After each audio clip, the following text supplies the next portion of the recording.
পৃথিবীতে সবচেয়ে ভয়ঙ্কর শিকারী প্রাণী কোনটা? অনেকেই হয়তো বলবেন বাঘ, সিংহ বা চিতার কথা। অনেকে আবার ডাইনোসরের কথাও বলে বসতে পারেন। তবে পৃথিবীর সবচেয়ে ভয়ঙ্কর শিকারী প্রাণীটিকে ভয় পেত ডাইনোসরেরাও। কিন্তু সে প্রাণী আজ আর নেই, বিলুপ্ত হয়ে গেছে অনেক আগেই। বলছি সমুদ্রের সম্রাট মেগালোডনের কথা। মেগালোডনের বৈজ্ঞানিক নাম ওটোডাস মেগালোডন।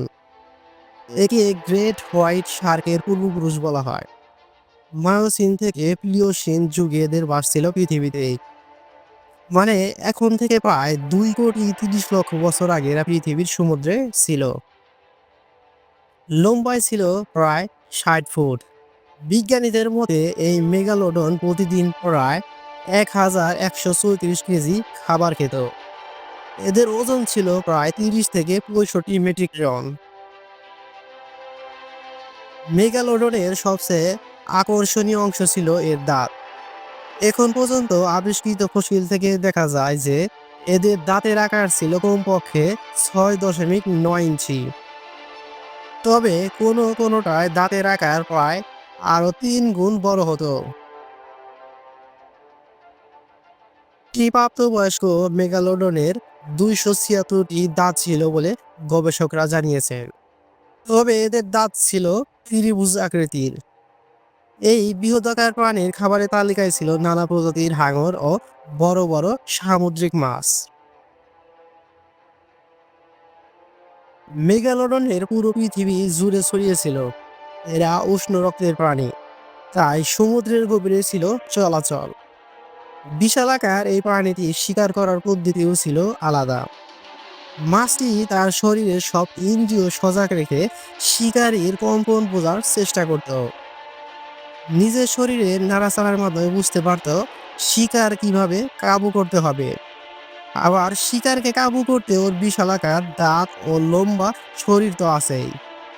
এদের ইন্দ্রিয় এত তীক্ষ্ণ যে কয়েক কিলোমিটার দূরের হালকা নাড়াচাড়া অনুভব করতে পারত। তবে উষ্ণ রক্তের প্রাণী হওয়াটা এদের জন্য কাল হয়ে দাঁড়ায়। আজ থেকে 3,50,00,000 বছর আগে পৃথিবীর তাপমাত্রা হঠাৎ ঠান্ডা হতে শুরু করে। ফলে ওদের খাদ্যের পরিমাণ কমে যায়। আবার আবার বরফ যুগ শুরু হওয়ার সঙ্গে সঙ্গে অনেক প্রাণী মেরু অঞ্চলে চলে যায়। মেগালোডনের পক্ষে সেগুলো পিছু নেওয়া সম্ভব ছিল না, কারণ শরীর উষ্ণ রাখতে উষ্ণ পানিতে থাকতে হতো। তাছাড়া বরফ যুগের আগমনের সঙ্গে সঙ্গে সমুদ্র তলের উচ্চতাও কমে যায়। ফলে ওদের চারণ ক্ষেত্র কমে যেতে থাকে। এ সময় তাদের প্রতিবন্ধী হিসেবে দেখা যায় খুনে, তিমি সহ আরো কিছু শিকারী প্রাণী। সবকিছু মিলিয়ে ধীরে ধীরে মেগালোডন হারিয়ে যায় পৃথিবী থেকে। ওদের বিলুপ্তিতে জীবজগতের বেশ প্রভাব পড়ে। যেমন ওদের অনুপস্থিতিতে বালিন তিমিরা নিজেদের আকার বাড়িয়ে নিয়েছিল খুব দ্রুত। কিন্তু হারিয়ে গিয়েও যেন রয়ে গেছে পৃথিবীর সবচেয়ে বড় এই মাছ। এখনো অনেকে মনে করেন আজও সমুদ্রের অতলে কিছু মেগালোডন রয়েছে।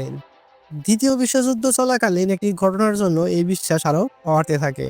দক্ষিণ আফ্রিকার উপকূলে একদল গবেষক অজানা এই প্রাণীর গুজব শুনে সাগরের গভীরে অনুসন্ধান চালায়, কিন্তু তারা আর ফিরে আসেনি। কয়েকদিন পর তাদের ভাঙা ক্যামেরা ও ধ্বংসপ্রাপ্ত বোট পাওয়া গিয়েছে। বোটে একটা মাছের কামড়ের দাগ দেখা যায়, যা সাধারণত পরিচিত কোনো মাছের কামড় নয়। কোনো হাঙরের দাঁতের সঙ্গে তা মেলানো যায়নি। তবে সেই কামড় কিসের, সে সমাধান আজও হয়নি। তাহলে কি এখনো পৃথিবীতে আছে মেগালোডন? না, বেশিরভাগ বিজ্ঞানীরা একমত হয়েছে।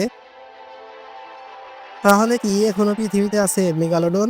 না, বেশিরভাগ বিজ্ঞানী একমত হয়েছে যে এক সময় সাগর কাঁপিয়ে বেড়ানো পৃথিবী সবচেয়ে বড় মাছ সত্যি বিলুপ্ত হয়ে গেছে।